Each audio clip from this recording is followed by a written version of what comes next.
An old man was shouting at a girl standing at the edge of a bridge, telling her to get down because it was very dangerous and she might fall. He added that the weather was too nice for her to die. From behind, someone shouted that there was someone under the bridge. When the girl looked behind her, she saw everyone looked shocked upon seeing someone under the bridge.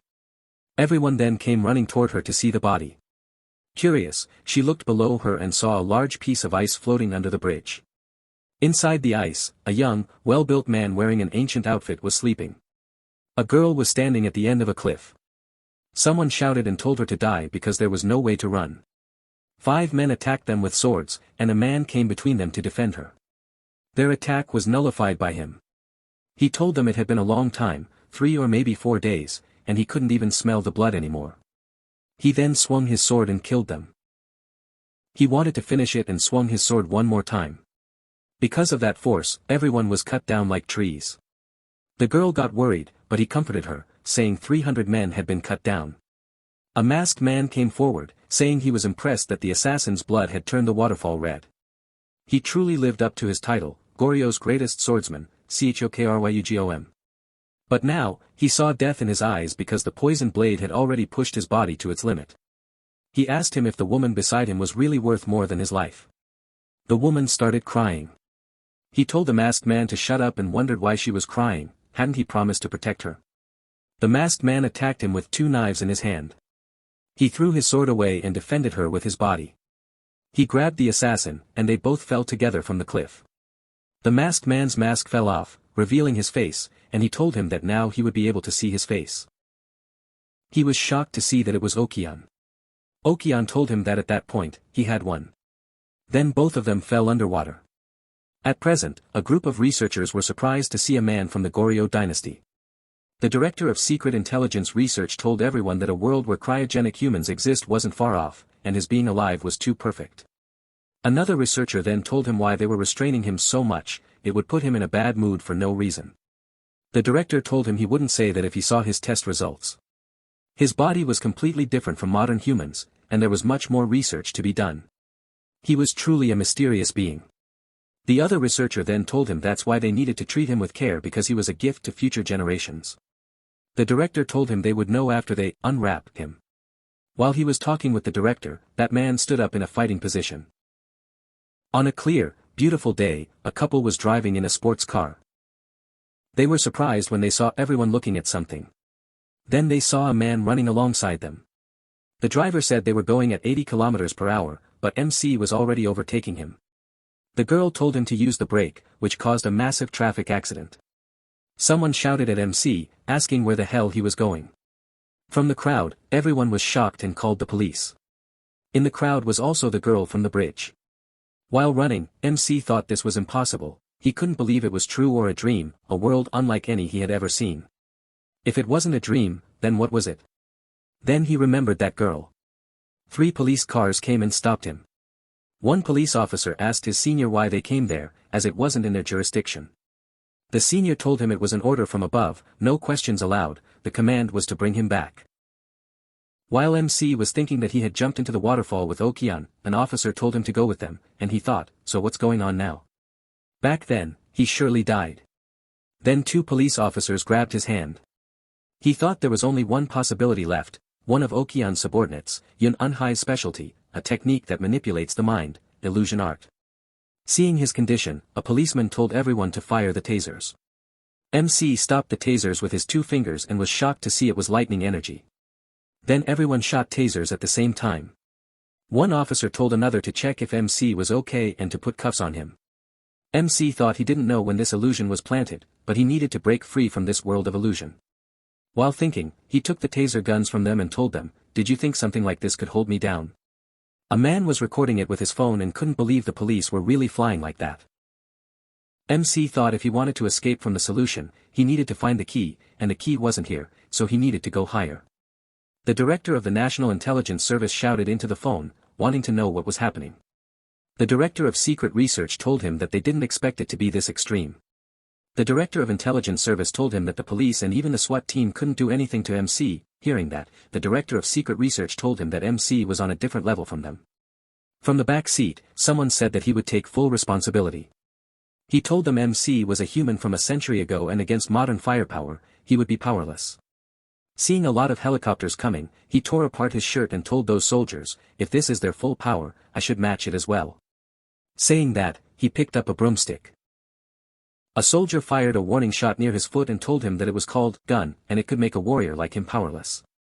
He told him if MC resisted, he would just die. Other soldiers asked him what MC was doing right now.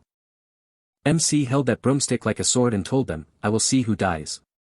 Then a soldier with a lunatic-type expression pointed his gun toward MC. Suddenly, an unknown person told them to hold on and said that he would go down himself. A man from a helicopter got down. Every Secret Service member told everyone to stay on high alert. Then that man introduced himself as Kang Ji-kan, the president of this nation. He told those soldiers to put their weapons down. MC asked him, are you the king? He said yes and told MC that he welcomed him into the future. MC swung his sword, saying that he was the key to escape the illusion art. The soldiers on the helicopter announced that the president had been beheaded and ordered everyone to fire at will. However, the president then raised his hand, telling everyone to stop, and stated he was perfectly fine, while internally wondering what had just happened, genuinely believing his head had been cut off. MC, meanwhile, thought it was no mistake.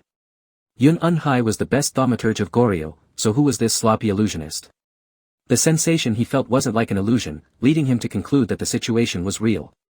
At the presidential safe house, the president invited MC for a meal. MC asked the president about the location, and he explained it was a secret base.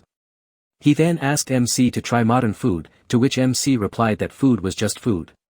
The president revealed that it was 800 years in the future and that MC was able to move due to modern medical treatment, as such wounds were untreatable in his era.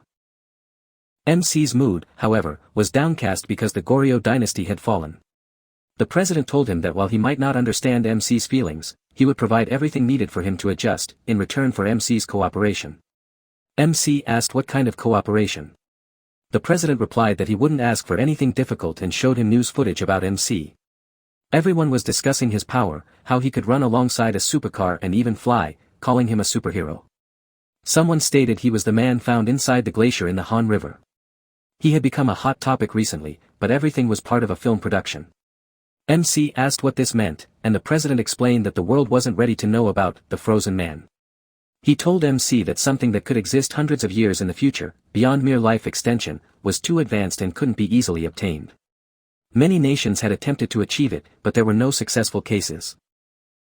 Revival technology simply didn't exist. However, now the key had appeared before them. As he told MC that they wanted to study his body for future generations, MC refused and tried to leave. He told them he didn't want to live in this era. When he opened the door, he saw a strong-looking man guarding outside. The president then told him that they wouldn't remain friendly either. Two men grabbed MC's hands, and another shot him with a tranquilizer dart gun, saying they just had to put him to sleep.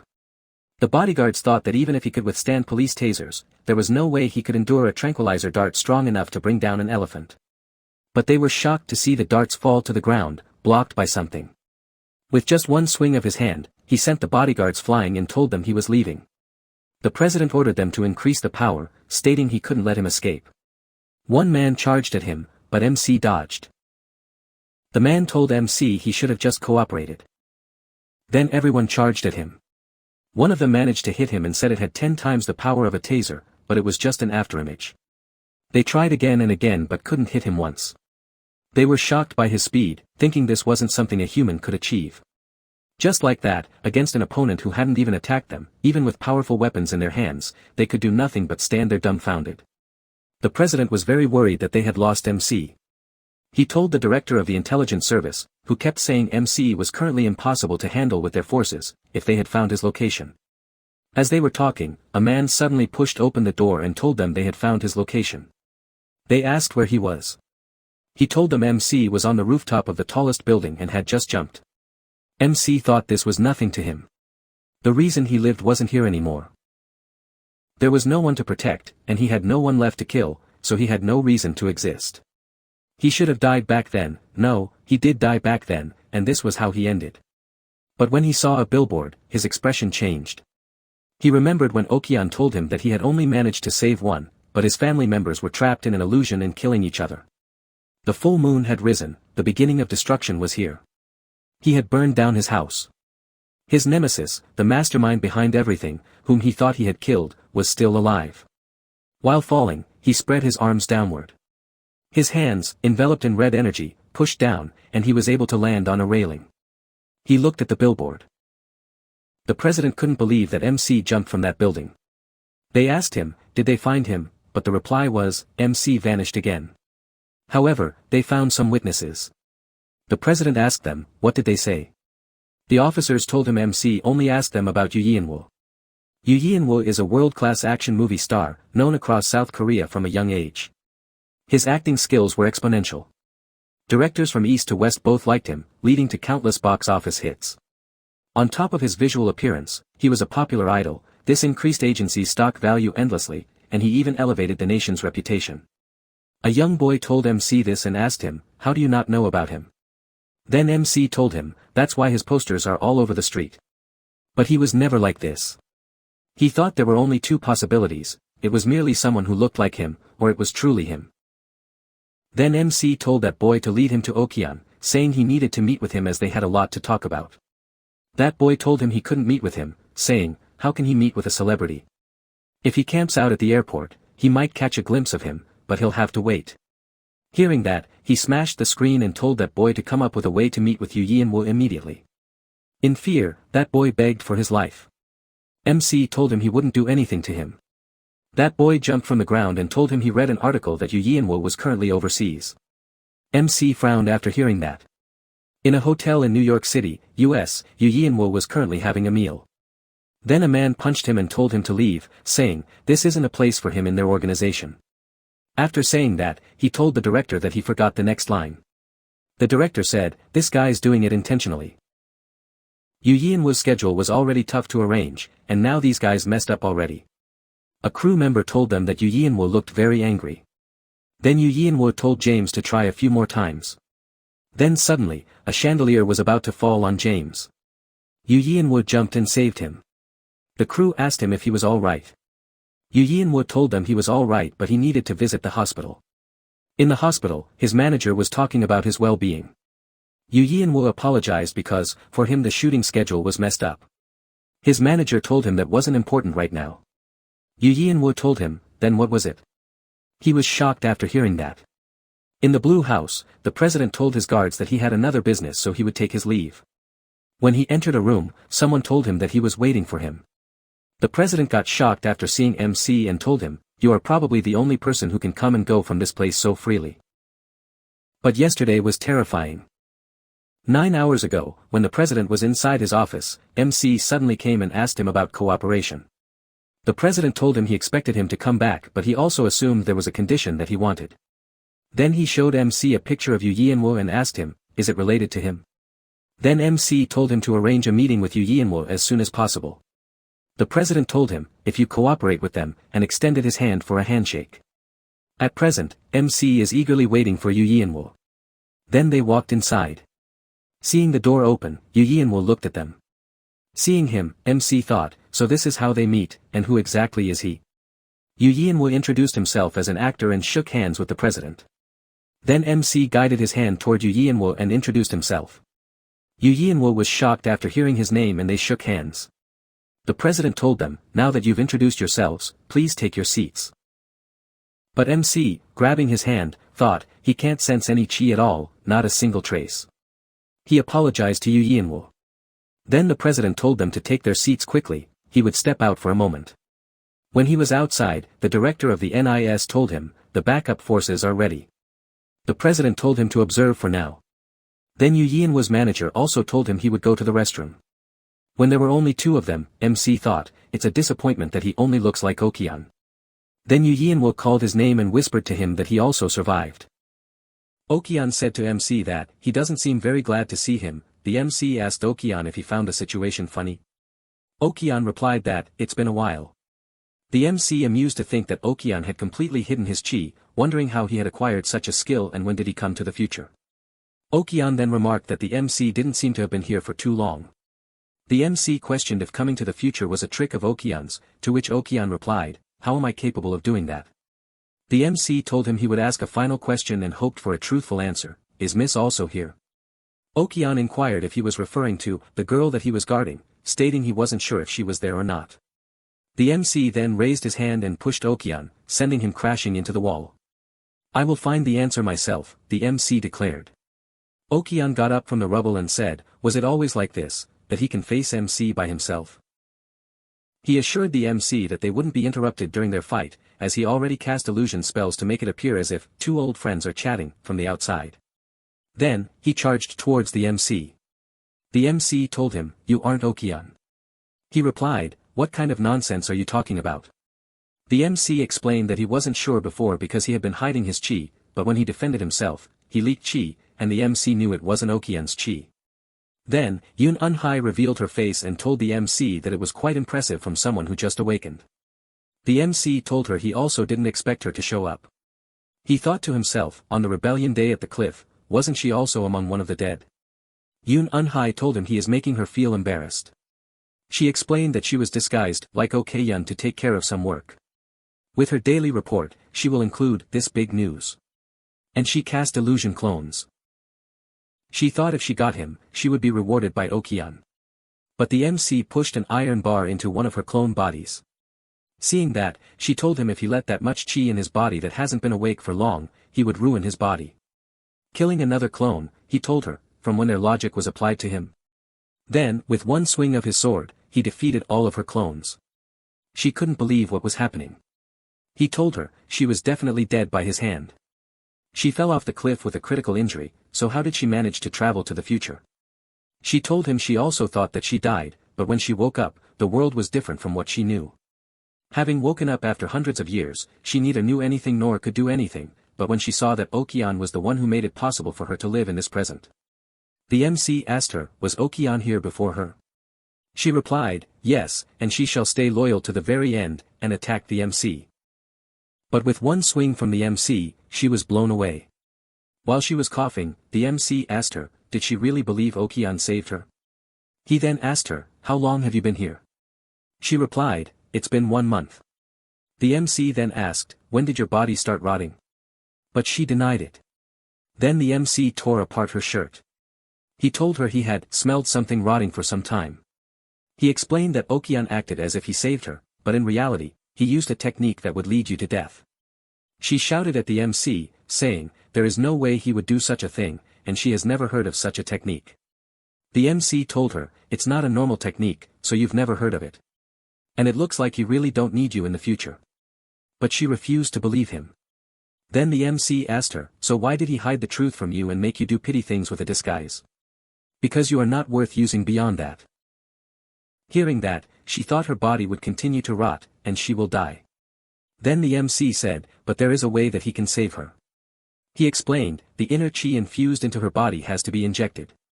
Through that, she could prevent her body from rotting, and he showed her. She was shocked to see her rotting skin reverting back. She thought, was Okian really thinking of throwing her after using her? The MC told her, there are only 2 people who can inject inner chi, he and Okian. The choice is her. The one who wants to kill you, or who saved you. Whom will she choose? After fixing her shirt, she told the MC, I want to live. So what do you want me to do? The MC told her to be a double agent. The director of NIS was guarding outside. Yu Yianwu came running out, shouting to save him. The president asked him what happened, and he told the president to leave immediately because there was a crazy person. The MC apologized and told them he would compensate for the destroyed furniture while standing in the middle of the ruined room. The director of NIS told the president that the MC didn't look stable. Then the president asked him if he was alright. The MC told them he was fine and then asked Okian if he was also alright. Okian said he was okay. The MC told Yu Yianwu that they would have to wait for another time for tea. Then the MC told her that they would be talking about Okian really soon. At nighttime, a man questioned the MC about what a bodyguard was, and he told him that it was a person who protects someone with a sword. That man told him, from now on, you will only draw your sword to protect. Save them if they are in danger and protect them with your life. Remember, the person you must protect is paramount, above anything, even your life or your parents. Someone who has something to protect won't die easily. Then the MC opened his eyes. He was in a research lab, and a scientist asked the MC if he was alright. He said he was fine and asked how much longer he needed to stay there. The director of the research team told him that if he was tired, they could do it another time. He told him that was good because he needed to keep a promise. In a pastry shop, Yun Unhai was waiting. She told the MC that he was late and asked if he was being followed. He told her it was fine and suggested they take a seat. She told him, "Isn't something off right now? You don't have any money, so why did you order that many drinks?" He told her that he only found out about Okyeon's identity at the end. Okyeon was part of the family he was protecting. The MC thought he was dead due to an accident, but he was plotting a rebellion. She told him that he had many secrets and that there must be a reason why he wore a mask, and she doubted that he would get any answers. Then he asked her, "Are only Okyeon and I the ones who came to the future?" She replied, "As far as I know. Even I looked into it, but there is no mention or trace of anyone else."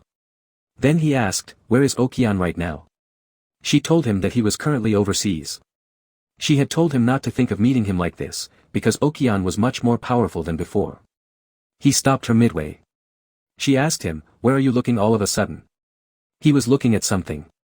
Okyeon was standing on a road. Okyeon's assistant asked him, "What's the matter?" He smiled and told him that he had found something interesting. The MC stood up and told himself, "Pathetic." Hearing that, Yun Unhai asked him, "What are you talking about?" The MC told her that he would add a condition. He thought to himself, after feeling Okyeon's presence, he finally realized how pathetic and blinded he was by revenge, that he forgot what was most important to him. He told Yun Unhai, "If both of us and even Okyeon are here, then it's not impossible for young Miss to be here." Yun Unhai told him, "There's no way." Then he remembered what his teacher told him, if someone has something to protect, they won't die easily, and, it's the iron rule for bodyguards. He had to find his lady first. She asked, "Do you have any way to find her?" He told her that he would have to try. She told him, "It's not easy, I barely remember her face." He told her, "I served her for my entire life, so I remember everything about her." But when he tried to draw her face, it looked like a cartoon. A girl holding an umbrella asked someone if she was looking for her. Then another girl asked her, "How can you live without your manager?" She told her she was fine. Then her friend told her that even though they were all students, she already had a fan club. She was jealous of her and asked her, "When will I also get that much attention?" Seeing them, Yun Unhai asked the MC, "Are you sure that's her?" She was amazed by the smartphone, it was like a sea of information. The MC told her with ease, "They've made so much progress." They thought they needed much more time to find her. Then the MC heard someone screaming. He saw two ugly-looking men cornering those girls and molesting them. Yun Unhai asked the MC what was going on and said it definitely didn't seem good. Would they just keep watching? The MC thought, his lady was small and frail like a dandelion. She was from a wealthy family, yet she cried a lot. If she got sick, she became terribly sick. Someone who needed protection at all times. But his lady was by no means weak. She was his lord. The MC walked forward. Seeing him, that girl also walked toward him. The MC apologized to her and told her that he was too late. He thought, it's definitely her. The MC told her to put on his jacket because it was cold today. But she punched him in the abdomen and told him that it had been a long time. She asked her if he was also one of those molesters. The MC thought she wasn't his lady. The MC asked, "How could this be? Did you lose your memory?" He then asked for her name. Hearing that, she asked him, wasn't he her friend's fan? The MC thought, it's not like she lost her memory, this is a completely different person. Hearing that, she apologized to the MC. Then two men came and grabbed the MC's hand. She told them that it wasn't him who disturbed them. Then they took the other guys and walked away. The MC thought, she wasn't my lady, she just looked like her. While walking, she looked at the MC and thought he looked like someone with a story, a very sad story. In front of a tomb, the MC asked if this was the tomb where his lady was buried. Yun Unhai said, it's become shabby because it's been a long time. This information was confirmed by the top historian of this country. She also confirmed it with other sources. The lady's Min family recorded that she passed away on the day of the rebellion. Even her belongings were found in the tomb. The MC got on his knees and thought, in the act of wanting to protect, I ended up breaking the iron rules. I should have stayed alive until the end. I couldn't even do that, and facing her like this, I resent myself so much. Yun Unhai thought, if the lady was dead, then who was that child who resembled the lady? In a rundown building. That girl opened the door and said she had arrived. When she didn't see anyone, she asked, did it go bankrupt? Then a man lying on a sofa told her that if he was the only employee there, he wouldn't abandon the company. While he got up from the sofa to cook some noodles, she got upset that she hadn't even debuted yet. Then she saw him laughing and jumping and asked him what was the cause of it. He told her that he had secured a meeting for her with a big production company. She was very happy after hearing that.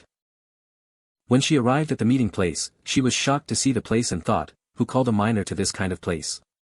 She comforted herself by saying that it was a big company, so there shouldn't be any problem. Then someone called her. They offered her wine. She told them that she was a minor, so she couldn't drink. Then one of them told her if she felt pressured, she could drink some water. She drank some water, thinking it was a good chance, so she couldn't miss it. Then that white-haired man came beside her and tried to touch her inappropriately. She brushed him off and tried to get out of there. But she felt dizzy. Then that other man asked him if it was necessary to use a drug on her. While on the ground, she asked them, "Did you use a drug in the water?" They told her, "If we used it, what can you do?" Everyone knows his manager got played, so what happened if they also do that? They told her manager was probably going through the script because it was his first job since he got cut off. One of them got a call and said that they were progressing without any problem. While at the president's residence, the MC thought to himself, all I have is revenge. Just like Yun said, I will destroy everything he has, and they will die together. Then suddenly, Yun Unhai appeared. The MC asked her why she came there. She told him that the girl who looked like his lady, she found that she has the same surname as his lady, so they are from the same family. She told him that she was his lady's descendant, so she started to follow her, and she seemed to be in dire need of help. He told her, "Go back. You wasted your time. Did you think I would do something because she was his lady's descendant? She wasn't my lady."